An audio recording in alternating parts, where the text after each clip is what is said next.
మాయ మత్తు భ్రమ అవే ఇస్మార్ట్ శంకర్ అంటే. దేనితోనూ సంబంధం లేదు, ఎవరితోనూ సంబంధం లేదు. Random language, random character, random scenes, random vulgarity. ఇప్పుడు డబుల్ ఇస్మార్ట్ కూడా సేమ్ ఎనర్జీలు ఉన్నది. తల, తోక, మొల్తాడు, బనిన్ దేనికి సంబంధం లేదు. మాస్ సినిమా పేరు మీద ఏది తీసినా నడుస్తుందని ఒక section of the industry fix అయి ఉంది ఈ రోజు. రామ్ గారు అండ్ గోపిచంద్ గారు వీళ్ళిద్దరే ప్యూర్ మాస్ సినిమాలు తీస్తున్నారు ఈ రోజు. అందుకే వాళ్ళకి ఆ మాస్ ఆడియన్స్ లో మార్కెట్ మెయింటైన్ అవుతున్నది. కానీ అంత మాత్రం నా సినిమాలు బాగున్నట్టు కాదు. నేనేం శుద్ధపూసను కాదు, బూతులు నేను కూడా మాట్లాడతా. కానీ అలీ గారు లాంటి ఒక సీనియర్ యాక్టర్ ని పెట్టి క్లియర్ గా బూతులు మాట్లాడిస్తున్నారు మూవీలో.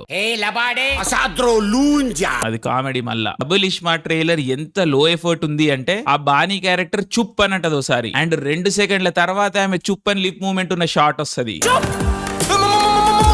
ఇంకా రామ్ గారి గురించి ఏం చెప్తాం, పాపం హిట్ అని చెప్పి పట్టుకొచ్చి రాయన్ని కూడా మనం హిట్ చేసుకోవాలి ఇక బండకేసుకొని సినిమా చూసిన తర్వాత. మళ్ళా August 15th రోజు రిలీజ్ సినిమా. ఏం చేస్తాం ఇక చూద్దాం.